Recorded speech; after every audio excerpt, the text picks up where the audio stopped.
علی علیہ السلام کو یہ خلیفہ ہی نہیں مانتے. حضرت سفینہ کو اتنا غصہ آیا, انہوں نے کہا ان کی پیٹھ سے یہ جھوٹ نکلا ہے. حق تو یہ ہے کہ ان کی اپنی خلافت بنو امیہ بنو زرقاء کی شریر ترین بادشاہت ہے اس روئے ارض کی, شریر ترین بادشاہ. اور یہ کہتے ہیں نہیں وہ بیعت تو کرنا چاہتے تھے, خلیفہ تو مانتے تھے, اس میں موجود ہے وہ خلیفہ نہیں مانتے.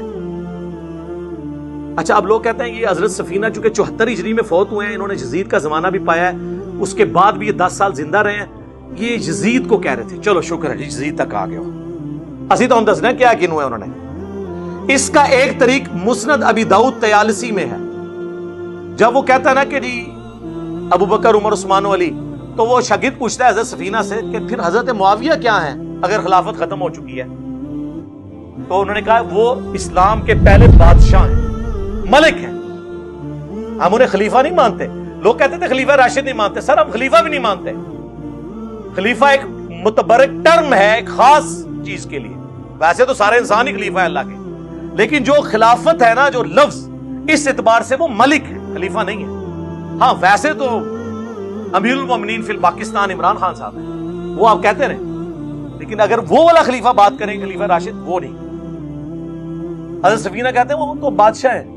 اور اسی کا ایک طریق مصنف ابن ابی شیبہ میں ہے, اس میں الفاظ ہیں کہ بنو امیہ سخت گیر بادشاہ ہیں اور ان کا پہلا بادشاہ معاویہ ابن ابی سفیان. اب پتہ چل گیا وہ کس کو کاٹ کھانے والی ملوکیت, اور وہ ساری باتیں کر رہے تھے, شریر ترین بادشاہ کلیئر ہے.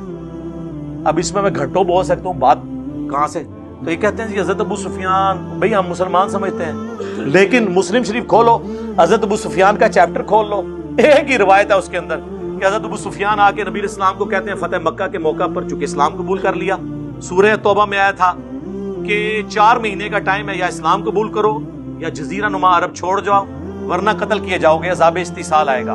یہ طلقاء ہیں, یہ مسلمان ہو گئے رضی اللہ عنہ. ہم مطلب ان کا اس اعتبار سے احترام کرتے ہیں, لیکن صحابہ کرام کو عزم نہیں ہوتا تھا کہ یار پوری زندگی انہوں نے جنگیں کی ہیں, آخری اوور میں آ کے یہ مسلمان ہو گئے ہیں, تو وہ ان کے ساتھ نہیں بیٹھتے تھے. ظاہر ہے کہ ان کے باپ دادا مرے ہوئے تھے ان لوگوں کے ہاتھوں. تو حضرت ابو سفیان نے کہا یا رسول اللہ آپ نا مجھے کسی جنگ میں اپنے ساتھ لے جائیں تاکہ باقی مسلمان مجھ سے محبت کریں, پہلے میں آپ کے خلاف لڑتا تھا, اب آپ کے حق میں لڑوں. یہ انہوں نے ریکویسٹ کی اور نبی اسلام لے بھی گئے غزوہ حنین کے موقع پر. لیکن پھر مصیبت بن جائے گی, بخاری مسلم میں موجود ہے, نبی صلی اللہ علیہ وآلہ وسلم نے حضرت ابو سفیان کو 100 اونٹ گفٹ کر دیے. سر آج 100 اونٹ جو ہے نا 3-4 کروڑ روپے سے کم نہیں بنتا. تو انصار مدینہ آپس میں چیما گوئیاں کرنا شروع ہو گئے, بخاری مسلم دونوں میں کہ ابھی تو قریش کا خون ہماری تلواروں سے ٹپک رہا ہے, اور نبی علیہ السلام نے بجائے انصار کو مال غنیمت دینے کے اپنے انہی دشمنوں کو 100 اونٹ دے دیے. مسلم میں تو بڑے سخت الفاظ ہیں, چند جو نوجوان تھے, نوجوان ذرا زبان کے تیز ہوتے ہیں نا, انہوں نے کہہ دیا اس شخص پہ اس کے قبیلے کی محبت غالب آ گئی ہے, یعنی رسول اللہ کے بارے میں. اب یہ کلمات کفر تھے, لیکن حضور کو وحی کے ذریعے اللہ نے بتایا, حضور نے ان کو بلا لیا, تم نے یوں کہا ہے رسول اللہ. سینئر بیچ میں بڑا, ان کا یہ بچے ہیں جی, انہوں نے جذبات میں کہہ دیا. حضور نے ان کو نہیں ڈانٹا, معذرت کی, انہوں نے کہا اللہ اور اس کا رسول تمہارا عذر قبول کرتے ہیں. نبی علیہ السلام نے آگے سے عذر قبول کیا. پھر آپ علیہ السلام نے فرمایا اگر پوری دنیا ایک گھاٹی میں چلے اور انصار دوسری گھاٹی میں, میں ان کے ساتھ چلوں گا, میرا جینا اور مرنا انصار کے ساتھ. اگرچہ فتح مکہ ہو چکی لیکن میں واپس مدینہ جاؤں گا. کیا تم اس بات پہ خوش نہیں کہ لوگ دنیا کا مال لے جائیں اور تم اللہ کے رسول کو لے جاؤ؟ اللہ کے رسول کو لے جانے والے انصار تھے, دنیا کا مال لینے والے بنو امیہ تھے. اسی لیے بخاری مسلم میں حدیث ہے انصار سے محبت نہیں رکھے گا مگر مؤمن, انصار سے بغض نہیں رکھے گا مگر منافق. بخاری مسلم میں حدیث ہے انصار صبر کرنا میرے بعد اور لوگوں کو تم پر ترجیح دی جائے گی, تم صبر کرنا حتیٰ کہ حوض کوثر پہ آگے مجھے ملنا. حوض کوثر پہ کیا ہوگا؟ سحقن سحقن لمن غیر بعدی, ان پہ پھٹکار ہو, ان کو مجھ سے دور کر دو جنہوں نے میرے بعد میرا دین بدل دیا. وہ اصحابی والی حدیث جو انہوں نے امتی بنا دی بھی ہے, امتی علی حدیث اللہ دانے, صحابی علی اللہ دانے.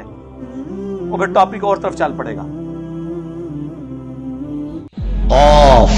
قرآن مجید کی قسم کہ تم پیغمبر ہو, اصل بات یہ ہے کہ ان لوگوں نے تعجب کیا کہ انہی میں سے ایک خبردار کرنے والا ان کے پاس آیا تو کافر کہنے لگے کہ یہ بات تو بڑی عجیب ہے، بھلا جب ہم مر گئے اور مٹی ہو گئے تو پھر زندہ ہوں گے؟ یہ زندہ ہونا عقل سے بعید ہے۔